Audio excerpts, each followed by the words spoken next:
Hey guys, Frosty Knives here, back with another EU book review. And we are on book 2 of the last of the Jedi series, Dark Warning. And this was published in 2008, clocks in 139 pages. And this is essentially a continuation of the first book, since the first book ended in a cliffhanger. And I did fail to mention in the first review that in addition to Ferris, Olin, and Obi Wan blasting off from Balasa, there is a third person that went with them. His name's Trevor. He was a street urchin or a street thief on Balasa and stealing items and running and selling items that he had stolen throughout the city. And so he stowed away on the vehicle on the ship that Obi-Wan and Ferris took. So when they blasted off, they inadvertently took Trevor with him. So now Trevor is along for the ride. So right now it is a trio of people. And when we last left off, they were being chased by Boba Fett and Darhan, the two bounty hunters that were after them. And they eventually do escape from Boba Fett. That's the first 2 or 3 chapters of the book. It happens fairly quickly. There's a space battle. They get chased through some asteroid fields and a space station and whatnot. And eventually they do manage to shake Boba Fett. He crash lands his ship on a planet, and then they're able to escape that way. It was over very, very quickly. It is what it is, seeing a young 14-year-old Boba Fett now being a bounty hunter. Take that as you will. I mean, eventually Boba Fett will become one of the greatest bounty hunters in the galaxy, but at 14 years old, I'm not sure if I was the Empire, I would necessarily trust him with bounties this important, because yeah, he's still essentially a kid. So, not really sure why Boba Fett was in the books. Maybe he'll show up again in the rest of the series. I don't know. We could have very well have had 2 brand new bounty hunters, and that would have been good as well. But for some reason, she put in Boba Fett. So there is that.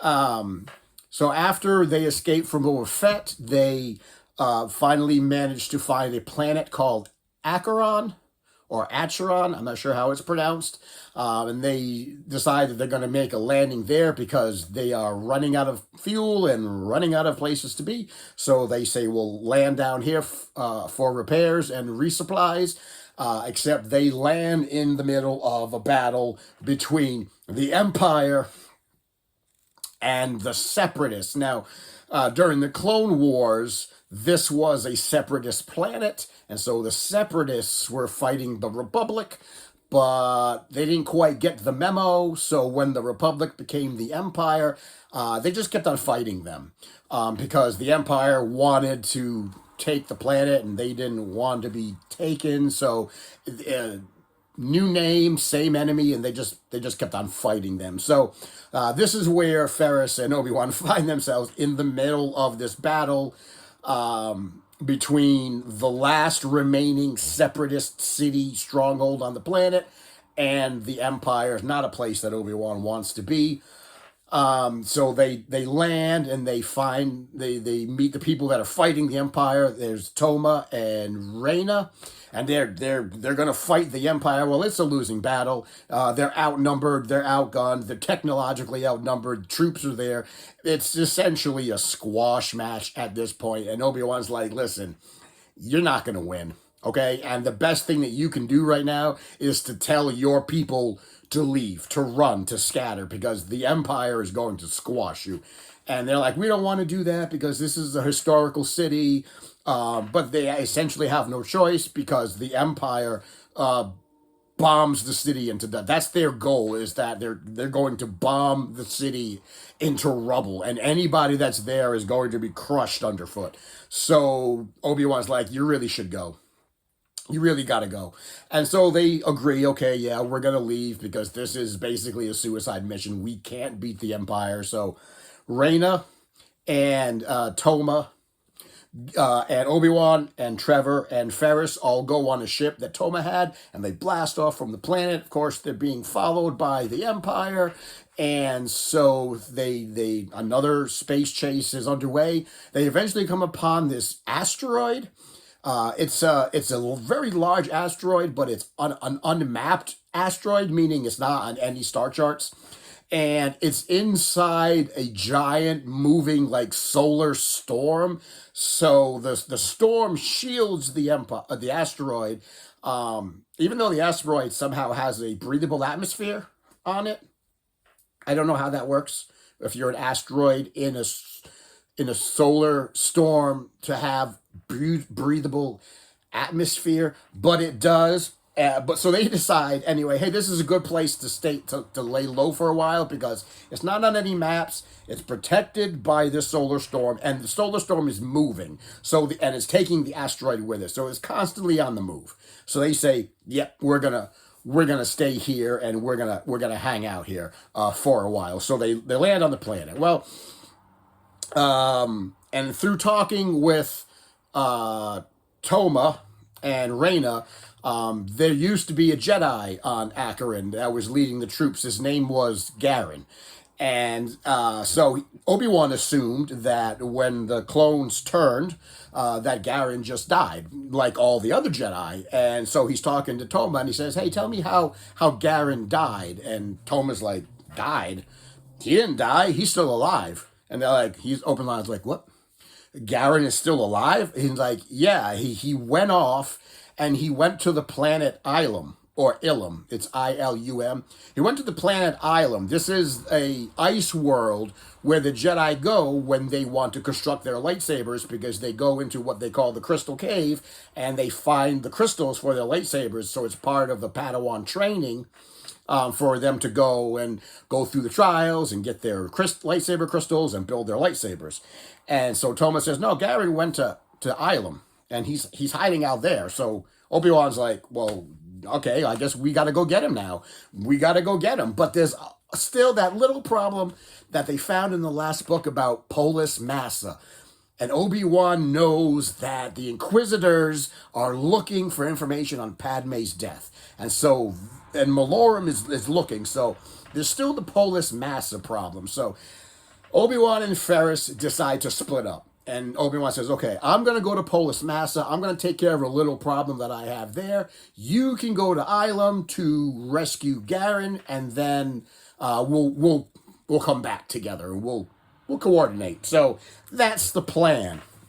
So Ferris goes off with Trevor, goes off to Ilum, and Obi-Wan goes off to Polis Massa to make sure that the Empire doesn't find any records of Padme being there and her death and the twins being born. So while on Polis Massa, after Padme died and after the twins were born, they made sure that all the records were expunged, all the droids' minds were wiped, all the memories were wiped. So every record that could be tied to Padme or tied to the twins has been expunged. So Obi-Wan's like, well, what are the Inquisitors looking for? Like, what is Malorum looking for? Because they're pouring through data. And they're looking at supply records, and they're comparing supply records with patient records, so that, if they knew that, 5 patients were there, but the supplies show that they used 6 patients worth of supplies, then they're going to start digging. So eventually Obi-Wan disguises himself as a medical worker and talks to the Inquisitor to try to get him to stop what he's doing, try to feel what's going on. The Inquisitor doesn't buy it. He knows Obi-Wan is lying to him. He doesn't know that he's a Jedi yet, but he knows Obi-Wan is lying to him. So he goes, okay, crap, he calls him on his bluff, and then Obi-Wan is like, well, we're going to have to do this the hard way. And, of course, he whips out his lightsaber, and there's a big battle on Polis Massa, and through the battle, the Inquisitor dies. And Obi-Wan's like, well, I might have just made this a little worse for myself, because Now they're going to wonder where the Inquisitor went and why he died, or why he didn't come back. And then they're going to come here to investigate what happened. So I might have, made a oopsie and made this a little worse for wear here. I might have exacerbated the problem. So they falsified some records in the data banks to make it look like somebody else might have been there, hoping that the Inquisitors will be going off on a false trail.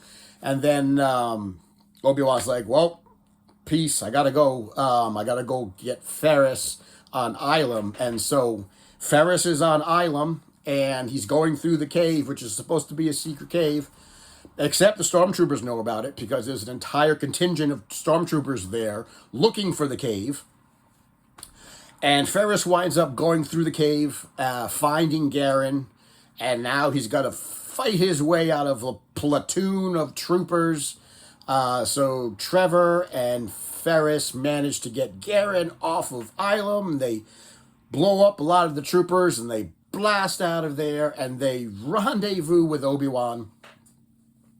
And then they all decide to go back to this asteroid because Ferris has this great idea, which is, I know what my mission is now. I'm going to go out there and I'm going to find other Jedi that may have survived, and I'm going to bring them all to this asteroid because it's a secret asteroid that nobody knows about. And this will be our secret base. And that's what we're going to do. And now Ferris has a mission.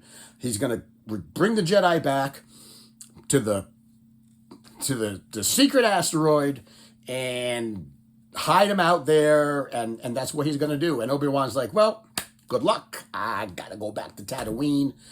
Even though I'm in hiding, and even though I'm in exile, and even though I can't tell you what my mission is because it's too important, I can tell you that I'm on Tatooine." So let's hope that Ferris and Trevor never get captured by the Empire and interrogated, because then the Empire's going to know that Obi-Wan is on Tatooine. So Obi-Wan goes back to Tatooine to look over Luke, and now Ferris and Trevor set off on their new mission to gather the rest of the last of the Jedi and bring them to the secret hideout to keep them safe. And the first stop is Coruscant. They're going to Coruscant, and that's where the book ends. We are going to Coruscant, so right in the heart of the beast. This was an okay second book. Everything's happening really fast. I'm not going to really fault that because it is a young adult novel, so it doesn't have the page count as adult novels do. There are a couple of things in there, though, that made me raise an eyebrow. Number one, when they first got to Acheron, and Obi-Wan and Ferris wound up in the middle of the battle between the Empire and the Separatists. That was fine, but they made a big deal about the fact that the Empire was using droids. They were using battle droids and droidicas to fight the resistance movement, which, to my knowledge, that was one of the last things the Emperor did was shut down the droid army. He's told everybody at the end of Sith, send out the master signal, shut down the droids. We've got the clone troopers now. We don't need the droids anymore. Shut down the factories. That's all done. So I thought it was curious for them to see them using droids. Like, why would they be using droids when they have vastly superior tech, vastly superior ships and war material and war machines? It was a weird thing to see that they were using droids when the droid army is supposed to essentially be defunct at this point. I don't know why they would have done that. So that seemed a little weird. The whole big old mess that Obi-Wan made on Polis Massa, for someone who's trying to lay low in exile, he's certainly cutting a wide swath through the galaxy. They're eventually going to find out that this guy, this Inquisitor on Polis Massa, was killed by someone wielding a lightsaber. So not very quiet, Obi-Wan. You're making a lot of waves. You're making a lot of noise. Don't do that. So that was a little alarming to see that, he's being like, shh, no, by the way, we're going to be ringing the bells while we're going through here. So that was odd. He told Ferris where they were going to be on Tatooine. Again, another odd choice. Super secret mission, man. Can't tell you what the mission is. Can't tell you that Anakin is Vader. Can't tell you anything. Can't tell you what I'm doing. I can't tell you where I am, though. So, like, I'm on Tatooine. But don't tell anybody that I'm on Tatooine. I can't tell you why I'm on Tatooine. But I'm there. So if you never need me, contact 1-800-Obi-Wan Kenobi, Tatooine. So, not as strong as the first book. A lot of questions came up, me wondering why did they make these choices.